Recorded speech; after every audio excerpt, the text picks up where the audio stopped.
There are 3 weeks to go, 21 days left until America decides it chooses the 47th President of the United States. I'm thrilled today to be joined by Greg Strimple and Patrick Toomey, two veteran pollsters. Greg, a Republican, Patrick, a Democrat. Both are more experienced than I could hope to name in the course of an hour between the presidential campaigns, U.S. Senate, governor's races, House races, ballot initiatives, corporate initiatives, and everything in between. They are the two pollsters right now leading the bipartisan, nonpartisan Cook Political Report's assessment of where the race stands. This has always been the gold standard amongst all of the polls. This is the one that the pros look at. This is the one that the people who are investing oodles of money look at as you come down to the stretch to exactly where does the race stand. No bullshit, no BS, no leaning on the numbers, no false methodologies, just the science of public opinion research. So let me just welcome Greg and Patrick. Thank you for joining me today. Thank you for having us. Yeah, thank you. I'm somebody who has sat in the room and listened to a lot of pollsters around the table give their take on the race and on the numbers. And when you're sitting in a campaign around the table, there's a lot of egos at play. Now there's the data guys at play, and everybody is sitting there. And so before we get into this discussion and what polling is and what it's not, which I'm going to turn over you guys to explain, and my hope is you do it as brilliantly as you did on the Politico podcast with Eugene Daniels. But for everybody who's watching, there will be this moment on election day right now where both sides in a close race are convinced that they're going to win. And then there will be moments that they are convinced that they're going to lose. There's a campaign that I think is most famous in the modern era for waking up on election day and truly believing that they were going to win. And that's the Mitt Romney campaign. Mitt Romney's campaign believed they had it won. And the reason they believed they had it won was on an assumption of who was going to vote. And that assumption made complete and perfect sense to me the first time that I heard it. And it was that there would be less Black people that voted in Barack Obama's second election than did his first election when he became the first Black president. And so when you're sitting at the table and everyone starts laying out their case about what's going to happen and who's going to vote, this makes perfect sense when you hear it. But over the course of the election, there were indications in the polling and in the electorate that, in fact, indeed, improbably, there were, in fact, going to be more Black people that voted for Barack Obama for the re-election. But the Romney campaign just refused to believe it. And so what they did is they decreased the number of Black people in their model until they believed they had arrived at the appropriate level of Black vote. But this was a delusion at the end of the day. And so when the results come in, Mitt Romney loses the election. So we're in the part of the campaign where certainly the campaigns aren't paying anyone to delude them internally. Like a lot of the public polls are intended to create an atmosphere where, hey, my team's winning, I have a little more energy, or your team's losing, you deflate a little bit. So where does the race stand? How do you see it? And even since the last round of the Cook polling, which both of you obviously recognize as a snapshot in time, seems to me that Harris's position has deteriorated some, that she's attriting. Trump is becoming more aggressive. We'll talk about the House races. We'll talk about the Senate races. But Patrick, let me turn it over to you to start to just talk about where is everything 3 weeks out. Yes. So one thing that I think has been really interesting this cycle and is maybe different from previous cycles, and we've seen this consistently in the polling we've done for Cook, is a turnout dynamic, and it gets at some of what you're describing.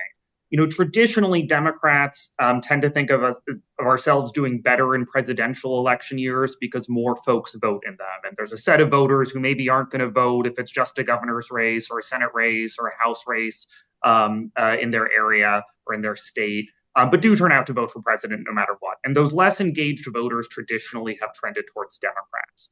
That has started to shift during the Trump years. And I think we're seeing it, or sort of since Trump first ran for president in 2016. And I think we're seeing that a little bit more clearly this cycle, maybe than in past years. So in our last poll for Cook, which I agree with you, I think much of the public polling has suggested that since then, things have maybe trended away from Harris a little bit.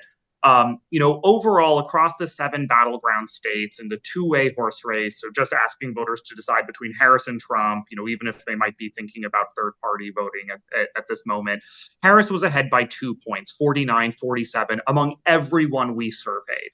But because of what you were describing, certainly the Romney campaign experiencing and other campaigns experiencing, we did not want to be too tight with our screen of who got to take our survey, because we recognize that there are many Americans right now who are still deciding if they're going to vote, and whether or not they turn out could ultimately shape this election. So what we've seen this year is that higher engagement voters who have voted in every election, each of the last 4 presidential elections for which they've been eligible to vote, those voters look much more pro-Harris than the electorate at large, or I should say a little more pro-Harris than the electorate at large. Harris is winning 51% of them to Trump's 46%.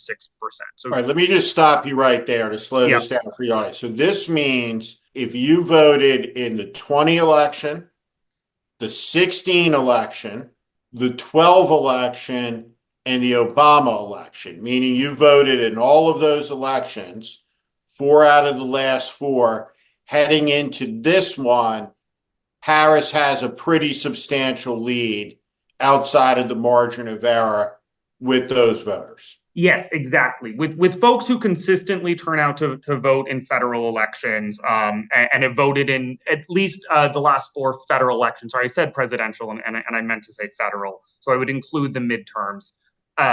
Harris has the lead.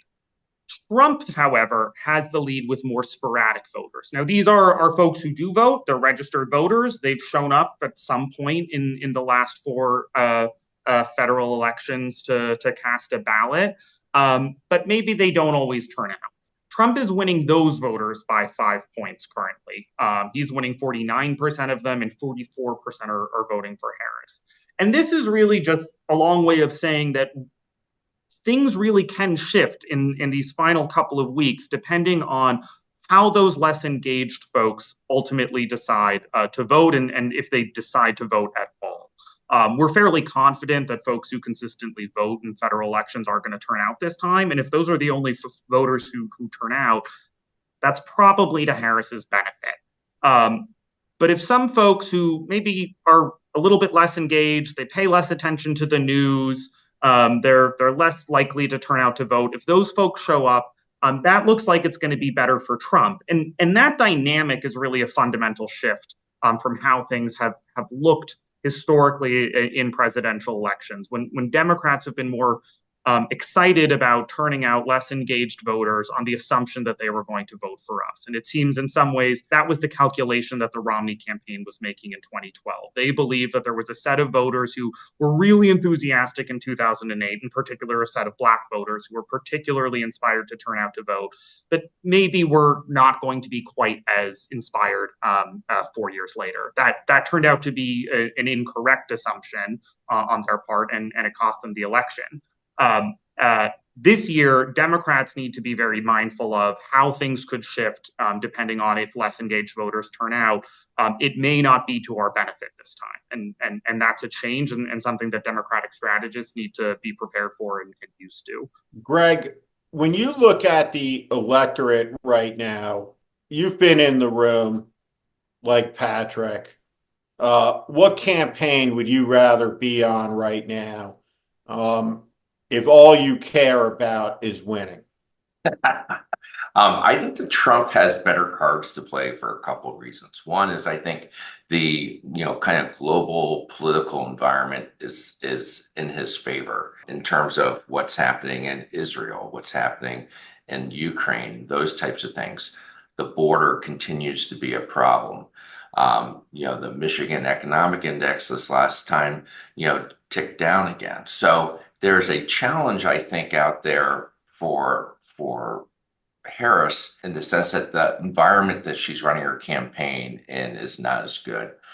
The second piece that I would say is I think, Trump had a real. I want to stop you there for just a second, right? And then come into the second place because I want to come back and have a deeper conversation on this. But I just want to just put some pins on the board, so to speak, with some of the things you just said.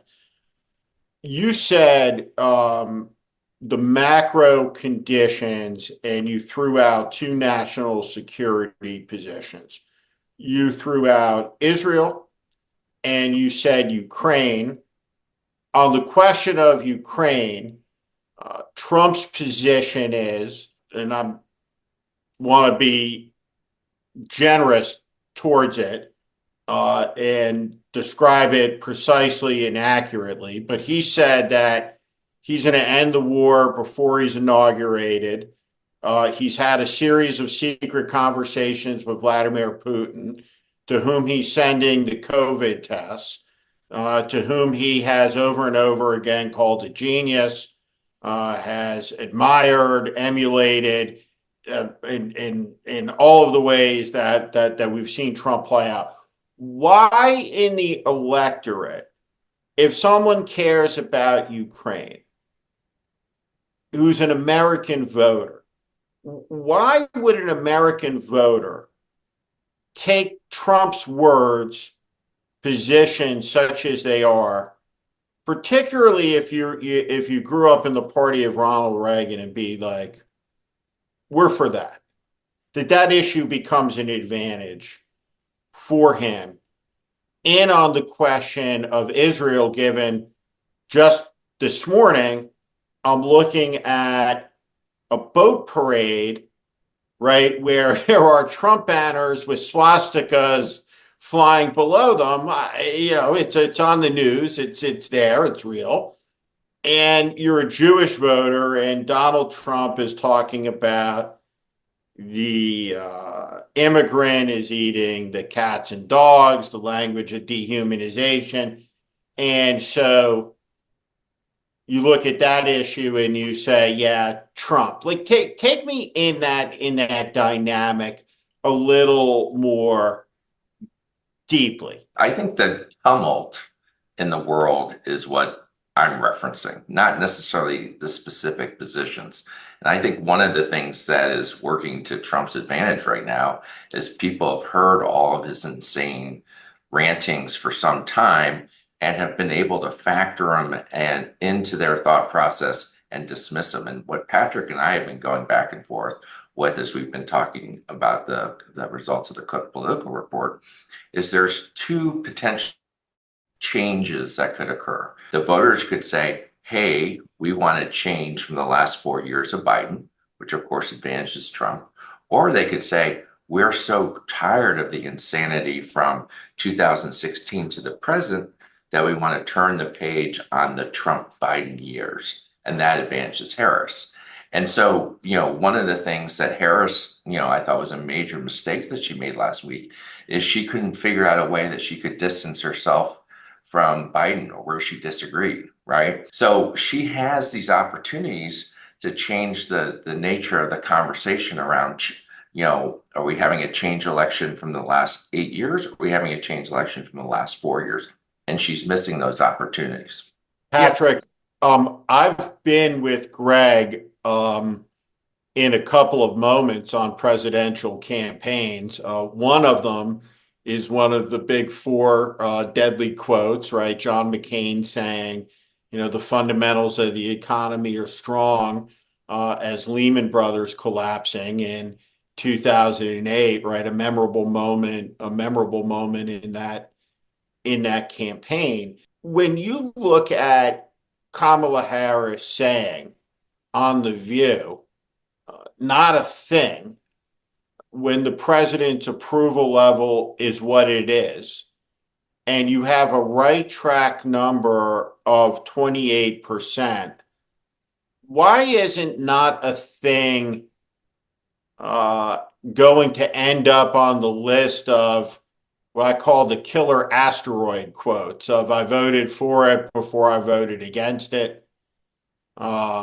The 47% quote by Romney, the one I just mentioned by McCain, that specifically are at odds with the electricity of the electorate in a vital moment. When Greg talks about the election being about change, and it being about change from both the Trump and the Biden years, I'm going to ask you to react to something specifically. I think it's broader than that, right?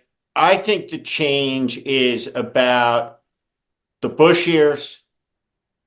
I think it's less so about the Obama years, right? I think you can sculpt out the 8 years of Obama. I think the country would take them back in a substantial number. But the Bush years, the war in Iraq, the war years, Biden, Trump, the 10 years of Trump, I think that's what she has to capture in order to do it. But I'm curious your reaction to all of that. Yeah, I think there's a lot of truth to that. I certainly don't envy Harris's position, where she's a member of this administration. She obviously, for beyond campaign reasons, but as a leader in the United States government, does not want to be undermining confidence in the president for whom she serves. And yet, we all know that the excitement around Harris was the fact that she represented change from Biden as much as Trump. She literally replaced Biden, and at that moment, people became excited about voting for her. So I think it's a tricky position to be in. I do think that, I think in general, this is obviously not my position as someone who, was part of doing communication strategy for the Obama White House, part of his White House polling team. I think that was a moment, and since Obama, where the Democratic Party did start to become a little bit more associated with elites. And I do think that is one piece where undecided voters and voters who've been trending away from the Democratic Party, there was some concern about that coming out of the Obama year. So I do think that there is a bigger desire for a more fundamental change in how our politics and elections work. And I think that has been Trump's appeal, in spite of what everyone knows about him, and in spite of their concern that this might not be someone who has the temperament to lead the country.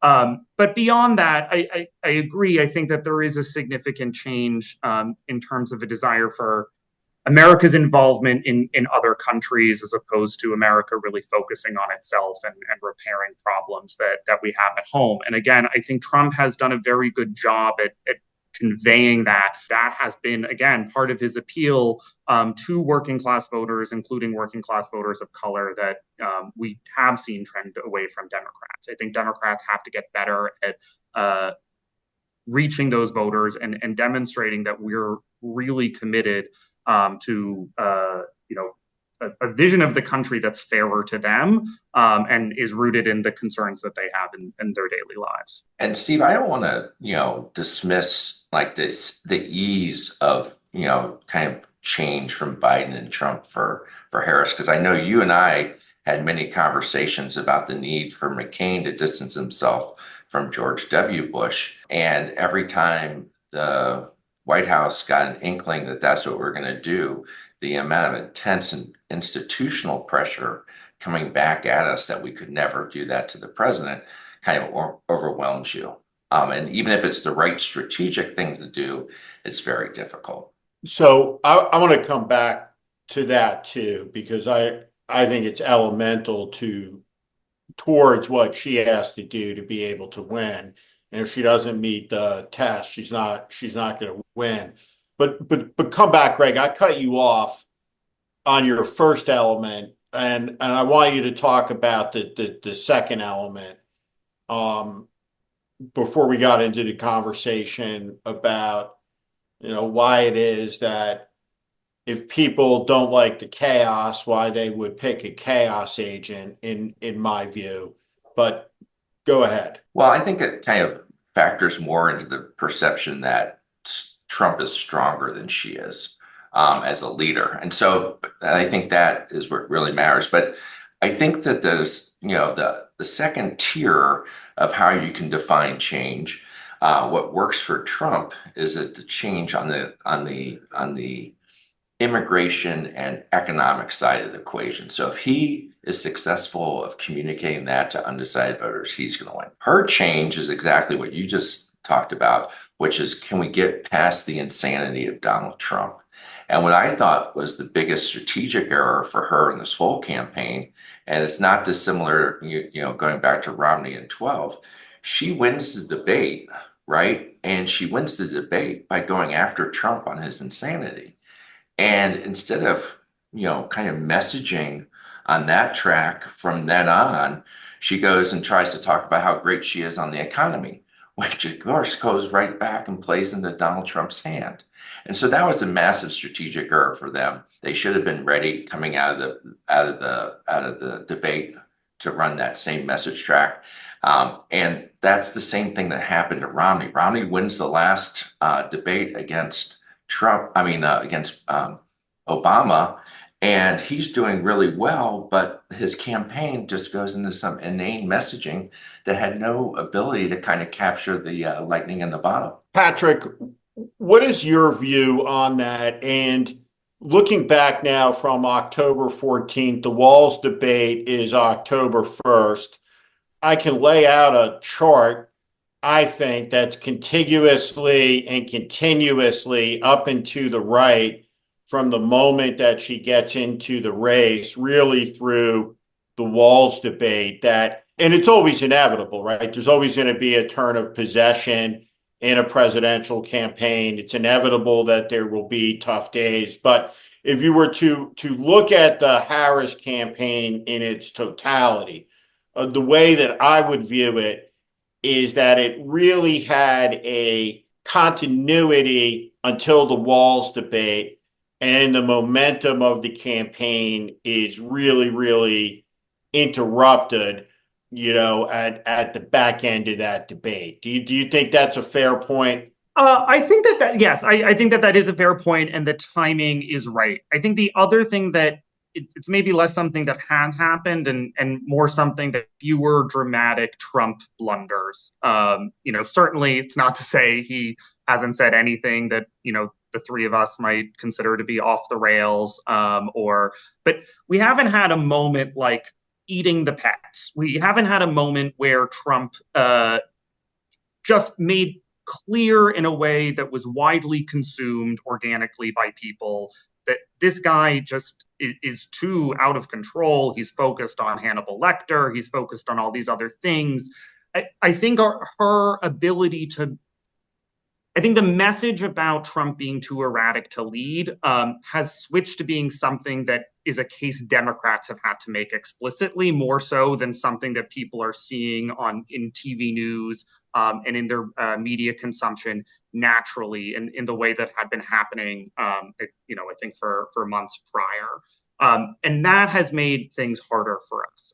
I think a lot of the levers Democrats have been pulling, it can feel like we've really hammered that point home and there's not much left to say. So I think Project 2025 is another example of this. It's become, we just haven't been able to keep up the momentum in the same way on those fronts. I don't think that means we can't win it back.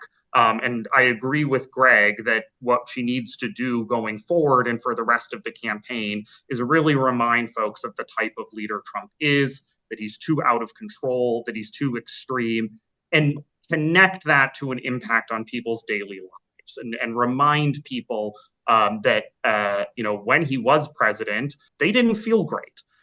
One of the things that we've seen really consistently in the Cook polling is that while Trump has had an advantage on issues like foreign policy and war, on issues like crime and violence, and on immigration, Harris has consistently held the lead on making you feel safer. Now, it's a very narrow lead, to be clear. It's not a big one whatsoever. But she has that lead in spite of the fact that she's behind on most policy fronts that people connect to safety. And the reason for that, I think, is very clear, which is that folks remember that they didn't feel safe when Trump was president, because you were always aware that at any point someone might set him off, he might go off the rails, maybe he's going to tweet something and start a nuclear war. So even if people do associate him with strength and the theoretical ability to, stop tumult in the world, they remember this guy's a little too crazy. This guy's a little too dangerous. And that needs to be the focus of her campaign in the final weeks. So, Steve, let me pick up on something Patrick's talking about, because again, in the Cook political report stuff that we did, one of the best hits that she could use against him is this idea that he is going to have a day of reckoning for all of his political enemies. Right. And there has been a lot of that here in the last 24 hours. And, James Carville, who, of course, has the best political antennae out there, he comes out and says, I could be going to jail. They could be coming for me, all those types of things. And I think that, if her campaign was fleet of foot, they would be all over this right now because of all the kind of Nazi rally type discussion there's been around what Trump is saying, doing, et cetera. But they don't seem to be, that, adept. And just as a political practitioner, I think the most impressive part about the Trump campaign this cycle is when she became the nominee, he melted down. He went out of control. He said things that were, insane. He brings Corey Lewandowski into the campaign. And, Chris LaCivita and Miss Wiles, they sit there and they say, okay, we're going to control what we can control in the campaign. And they get the message going on her, on the economy and being too liberal. Same thing with on immigration. And they start that slow grind, the kind of Russian army grind on the center of the electorate to kind of make the race move in his direction. So they understood that their candidate was out of control, and they boxed him in and allowed, and try to take him out of the play and really push the message from a TV advertising perspective. I'm struck, Patrick, by something that you said that led into what Greg just talked about. So a complete agreement, right? The Hannibal Lecter, the Haitians are eating pets. There are these wild statements that are just impossible to look away from. Just full-on freak show level of rhetoric. You can evaluate it in a lot of different ways, I suppose. First time anyone ever heard him say it, the reaction, I suppose, that led the nations was Kamala Harris's on the debate stage. You laugh, but then you appreciate how exquisitely vicious and racist it is. And, the reality is it could have come out of the mouth of a Goebbels or a Stryker. And so here we are, 3 weeks before a presidential election in the United States of America. And the Republican nominee is talking about the enemy within, retribution, locking up political opponents. He's being specific. He's being direct. He's talking about deploying the army to snuff out dissent. And it just seems to me, in a two-party system, if you're the party opposed to this, which the Harris party is, and you look at on the day what Trump talked about. So what did he say today? And how would we rank it? And what's the high card, right, that he threw out today that we have to meet, we have to deal with, that we have to say something about? It would seem to me that there would be an urgent necessity on, say, the part of, let's say, President Clinton, right, if he was running against someone who did this. A President Obama, if he was running against someone who did this. A President Eisenhower or President Kennedy, if they were running against someone who said those things.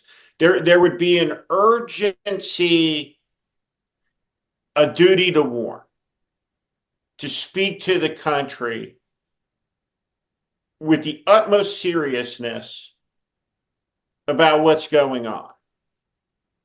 And yet, it seems, when I open the page, I see this nice looking picture of the vice presidential ticket with spouses all dressed in blue, with Tim Walz, his foot up in the air, right? Inexplicably, right? Like a happy, joyful picture.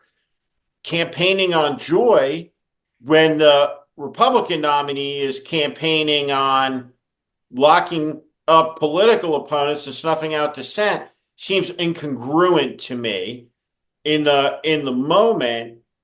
It seems to be having the effect of decreasing intensity on the Democratic side at the moment when the danger is clearest, the rhetoric is the most obvious, and still we see this kind of opaqueness with dealing with it that I find right now, if you're looking at this through a polling prism, is very confusing to me. Well, look, I certainly think that Trump has demonstrated that. I mean, he continues to say unacceptable things, and I think Harris's strongest points, or some of her strongest points, in this campaign, have been when she has been very clear, including during the debate. I also think this was the case during her DNC acceptance speech, where she was very clear that this man says unacceptable things, and this is not who we are. I think that her strength in this campaign lies in her ability to drive that contrast, and we certainly do see that panning out for her in our polling. We did have her leading slightly, driving her lead. Despite Trump being more trusted on a number of issues that are certainly important, like immigration and the economy overall. Voters were more likely to trust Harris to share their values. Voters were more likely to trust Harris to make them feel proud to be Americans. They were more likely to trust her and proud to be Americans and proud of their country. They were more likely to see her as someone who cares about people like them and will fight for their family specifically.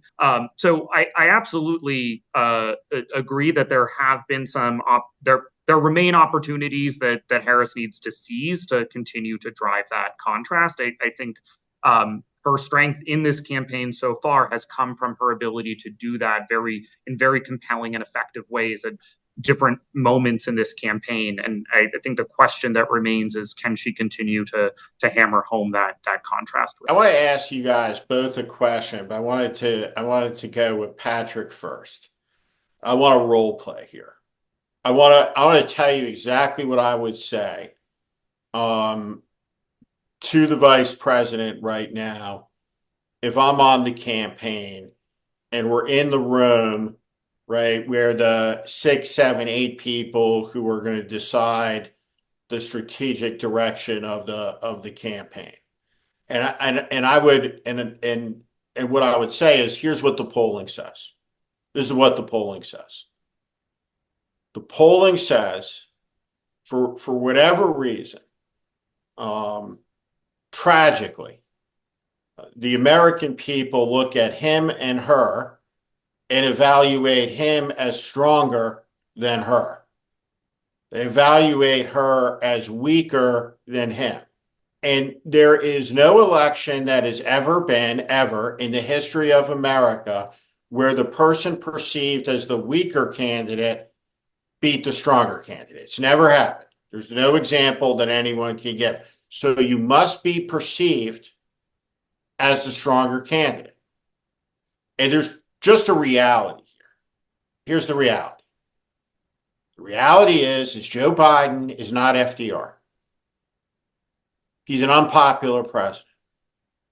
In fact, he's almost as unpopular as George W. Bush was in the 2008 election. And the country overwhelmingly thinks it's on the wrong track. And the Democratic Party has been in an argument with the American voter for much of the last 2 years, telling them this is the choice.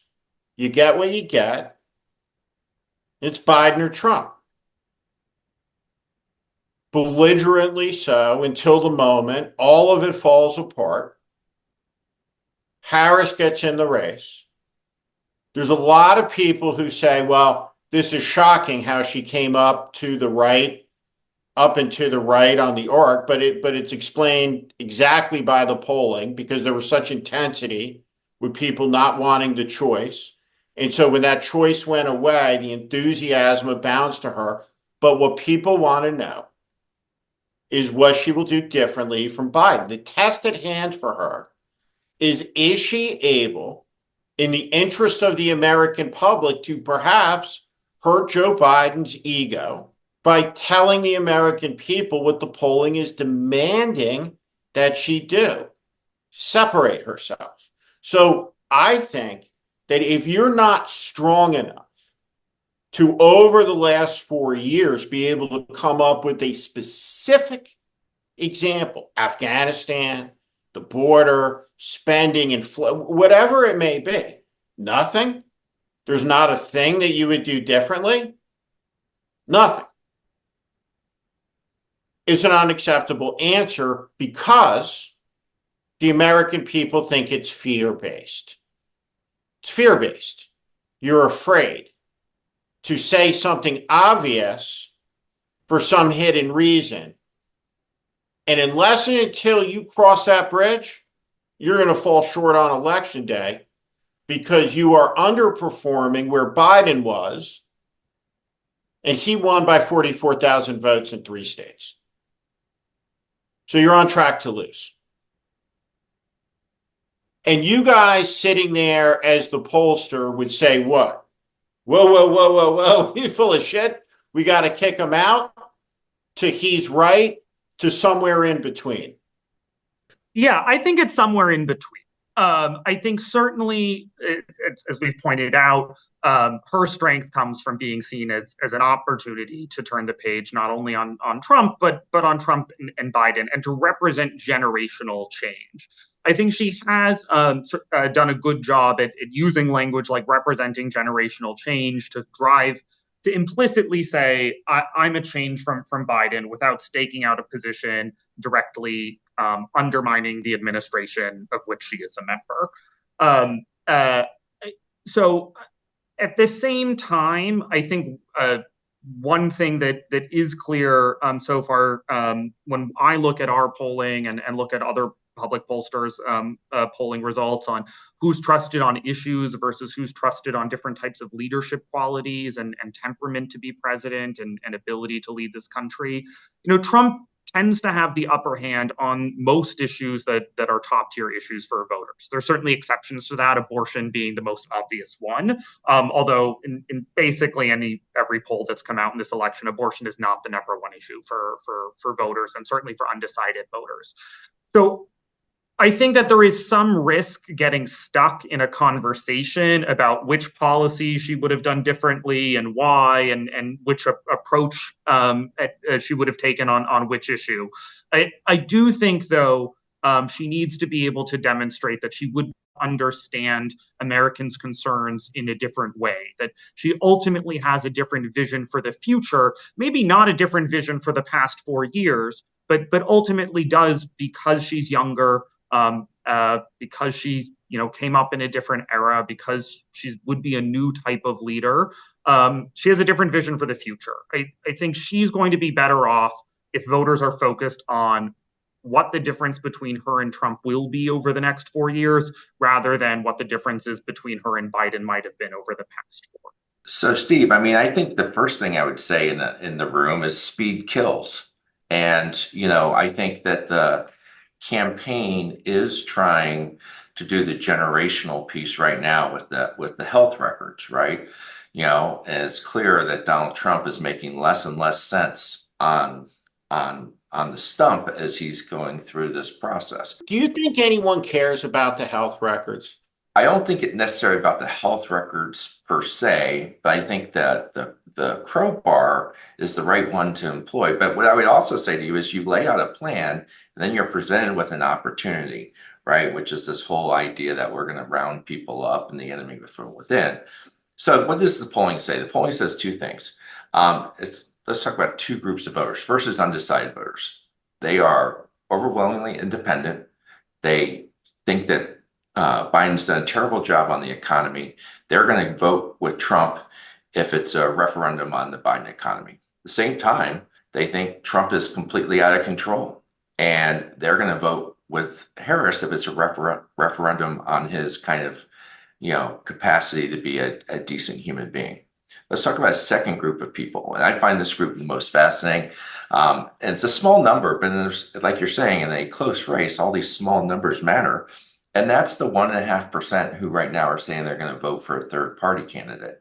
And they are, in fact, economic voters who are voting for the third party candidate. And that's disproportionately coming out of Trump's hide. I think 57% of the folks who are voting for a third party candidate voted for Trump in 2020. And it's a working class, blue collar male. And male is really important because of the gender gap that's growing. And they agree with Trump on immigration, on the economy. But they've made a decision that they cannot support him because of how out of control he is. And so I would say to the campaign team, hey, we have these two groups that are both behaving the way we need them to behave, and we have this opportunity about the enemy from within. We need that right now. But of course, she's just had 10 days of really bad press because they also thought that she needed to do a lot of interviews, and that backfired on them. So they're going to sit there and say, we can't put her back out right now. And they need to, because they got to change the race. Okay. Patrick, do you have something to say to that? And then I want to talk about those interviews for a second, since Greg brought them up.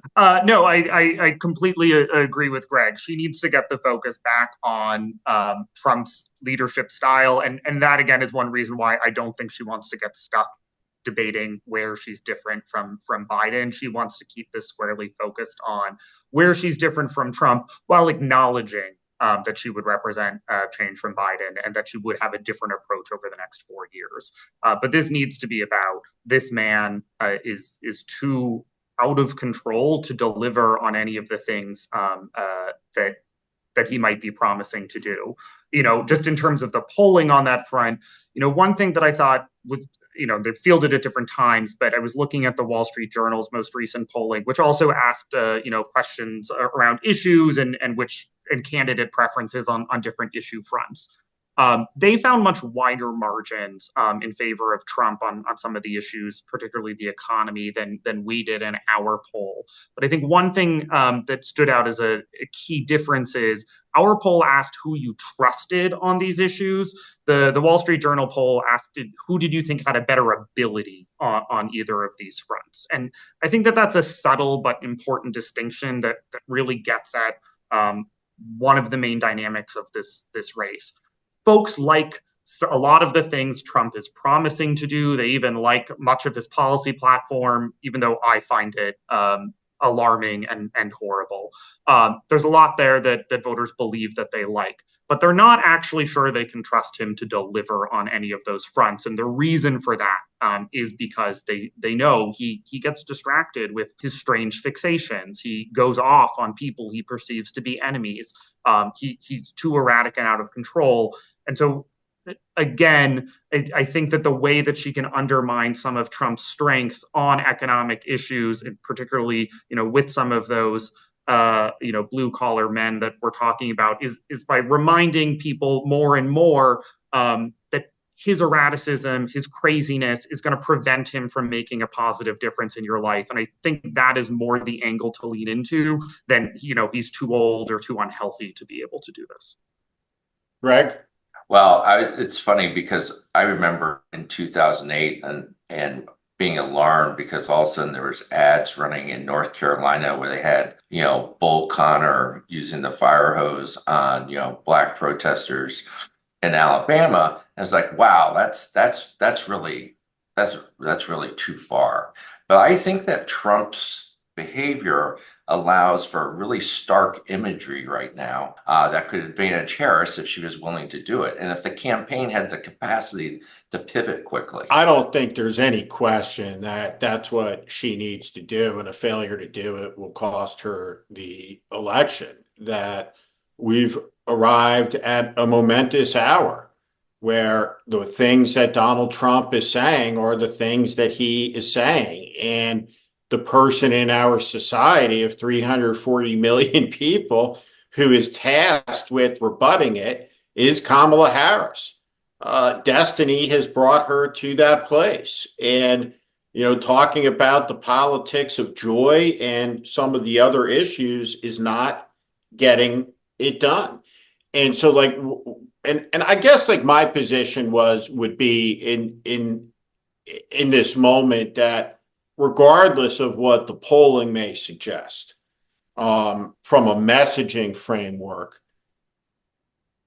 the monumental issues raised by Trump's rhetoric deserve a very fierce response, meaning that if Trump does or attempts to do the things he's saying that he's going to do as president, let it be with a clear mandate and an absolute lack of confusion about what those things are. An argument has to be made. And I think about this, that the conversation, I think it's because of the structure of the American media that does not permit, there's no space for this conversation, but I think it's the most important one in the future of American politics, which is how, and I'm gonna go to you, Greg, first with it. How can it be that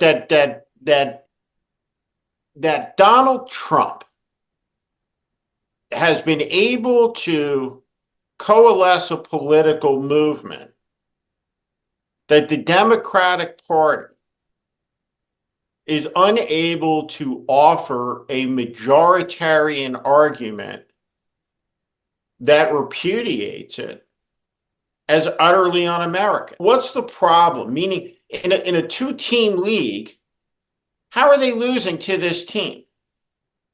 The team of Marjorie Taylor Greene. It's the singular question, right, that is asked most often amongst the audience that will watch this program. How can it be that Trump is winning? I think that the big issue here is the Democrats have been defining a image of America, let's call it a woke image of America, that many Republicans, right of center voters find offensive. And so if you have the enemy of my enemy is my friend approach, there's a lot of people that I talk to anecdotally, like, I can't stand Donald Trump, but boy, is he going to be better than her. And I think there's a lot of Republicans, right of center voters who are of that mindset, which is the Democratic insanity around a lot of these issues. Is just too much. I actually, I would never have thought about using, transvestite advertising, right, as a political practitioner. But the advertising they're doing right now about paying for, sex change operations for prisoners, pretty effective. Patrick? Well, one, I would like to reiterate that there are a number of polls, including ours, that do show Harris leading. So, I don't want to act like we've lost this race to. I take your broader point. Let me just say on the leading question, I just want to can you explain this to me? I know a lot of people out there are going to hear it and process it. Explain it to me like I'm a first grader. If Harris is 2 up and Biden was 5 up going into election day, and he won by a fraction of a percentage, which seemed to be the trend line over all of these Trump elections, right? Is that Trump overperforms on election day, right? The race is tighter than the polling suggested. Does the current tightness of the race suggest on that trend line that like she's really down, if you extrapolate it out on that line, down 2 points, 3 points in all these states? Or is that a crazy way?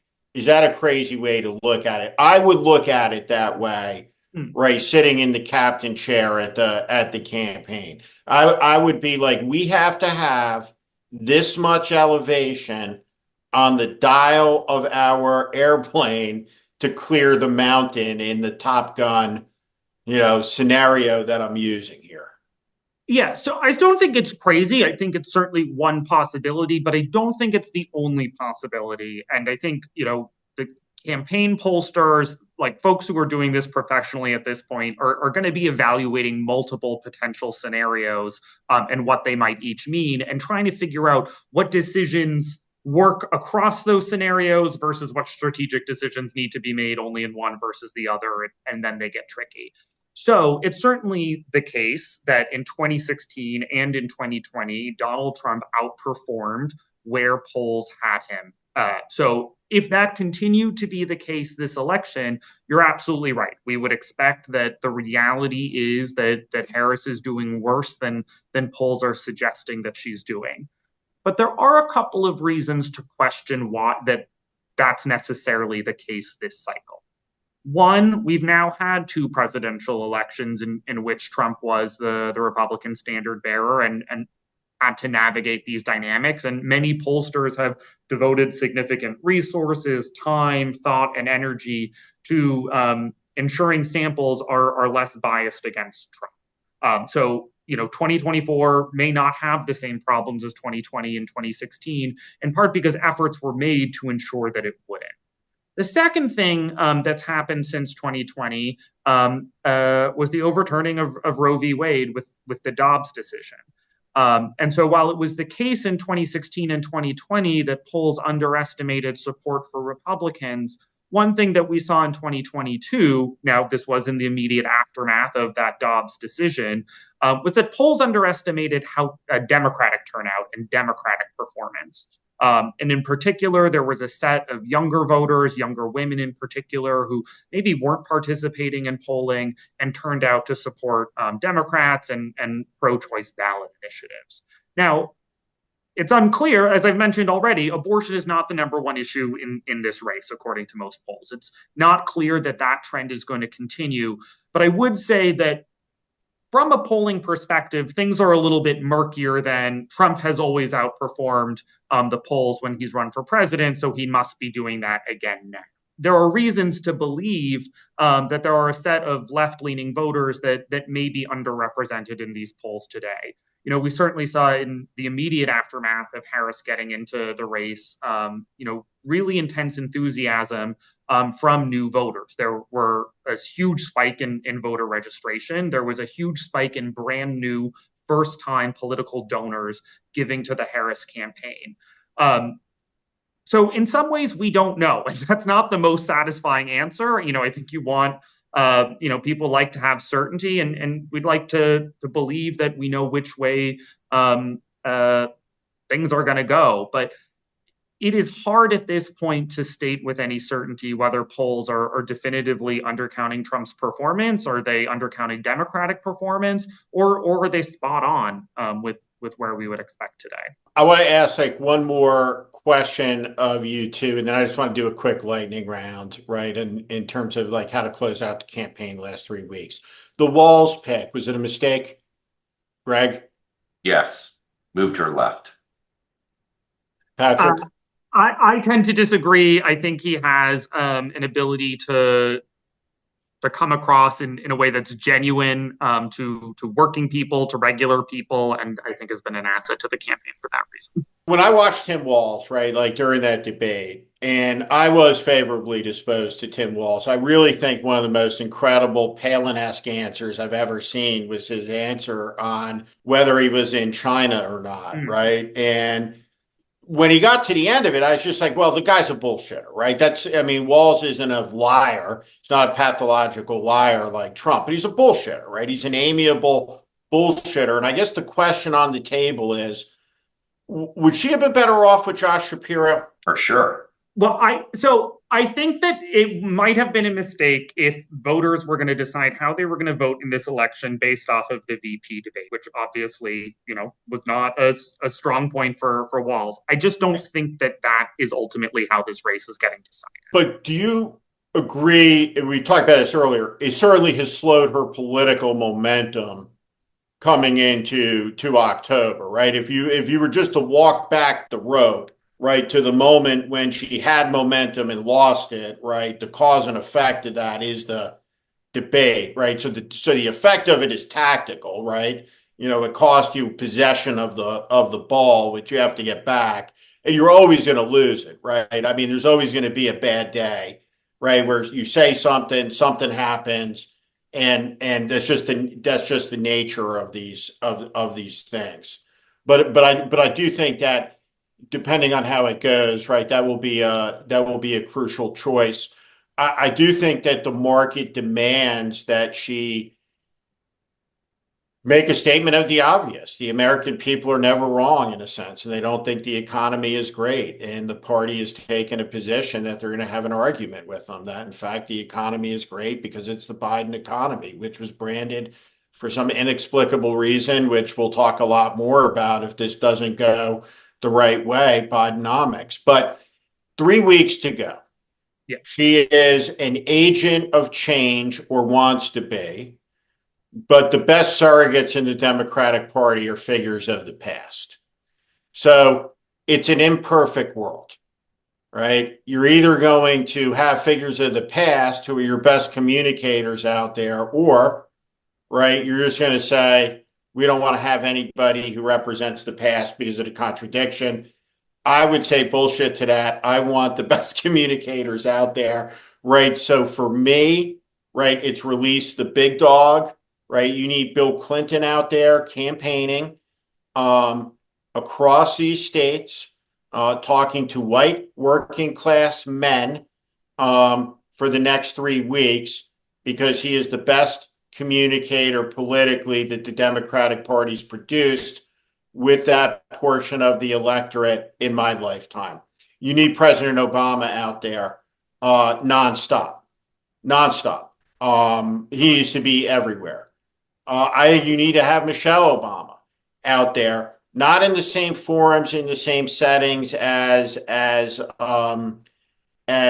President Clinton and President Obama, but driving the turnout with women voters.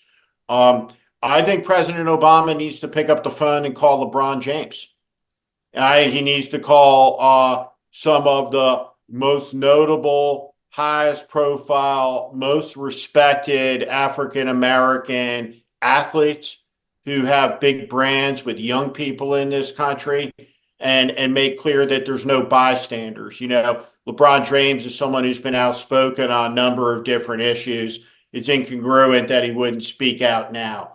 And the last question I want to ask you guys, if you can think of anyone else to name or if you disagree on those, and then I want to ask about a specific endorsement and ask you to rate its importance before I say goodbye. But what do you think about that? The former presidents, who am I missing from that list, or would you not have them out at all? I think strategically speaking, the group that you want to have out there is Liz Cheney. You want to have Mark Esper. You want to have Bolton. You want to have Mark, the former Joint Chief of Staff guy. You want to have those people out there saying this guy is insane, right? Okay. And we're Republicans. So who is that? Who is that plane, right? Who is that plane? That's Liz Cheney? Liz Cheney, General for sure. Milley? Yeah. John Bolton? Yeah. It's all those Republicans who have said, we saw it from the inside and it's worse than you think. Because that's the message she needs to drive. And, the General Milley, to your point, he was there when Trump wanted to bring out the National Guard when there was the protests in front of the White House, right? Like he saw it firsthand, and now Trump's promising to do that again, right? And so that's the messaging I would have. I think the other cohort, and it's a group that she's started to engage. It got a lot of coverage for her appearance on Call Her Daddy. And look, Trump is also engaging with YouTubers and these types, but talking to influencers and people who podcasters, YouTubers, influencers on TikTok and Instagram.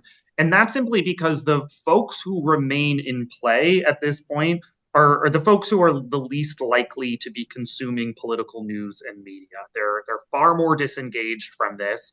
I did polling much earlier this year with rural voters across battleground states.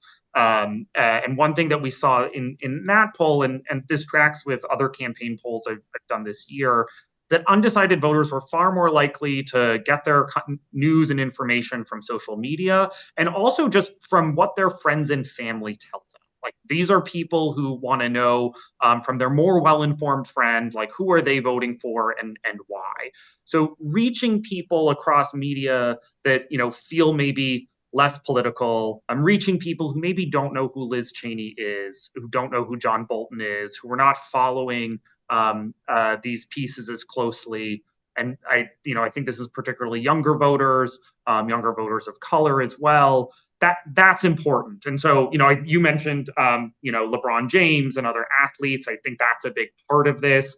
But, I think getting folks who feel less political and nonetheless are sort of trusted figures in people's lives, that to me is a key part of getting across the finish line with undecided and persuadable voters at this point, because they're just less engaged with, reading the newspaper, watching the nightly news, those types of things. Last question for you both. Would a President George W. Bush endorsement matter? Or Kamala Harris? Yes. It's funny. I woke up this morning saying, God, I wonder if Bush would do that, because I do think it would matter. Patrick? Yeah, I think it would matter in particular in terms of just demonstrating she's the unity candidate. I think to the earlier conversation that we were having about why can't Democrats sort of win a clear majority given who this guy is, Bush might be someone who's uniquely able to really say we all have to come together behind her. That said, she does need to be mindful of her vulnerabilities on the left and her ability to enthuse her base as well. She certainly does not want to be seen as someone who's too liberal, I think it's important that that embrace sort of reflect the type of leader that she is, rather than a particular perspective on foreign policy and war that could be alienating to younger voters that she still needs to count on to turn out and vote for her, particularly in places like Michigan and Pennsylvania. Well, I want to turn it over to you guys to close it out. I'll give Greg the first word, Patrick the second word. Walk us through what Harris has to do and what Trump has to do to close this out to be declared the winner on election night. Well, so I think right now all roads lead through Pennsylvania. I think that's the most important thing. And I think that Trump right now is doing what he needs to do to be successful, and that's making it an issues referendum on the last 4 years of Biden-Harris.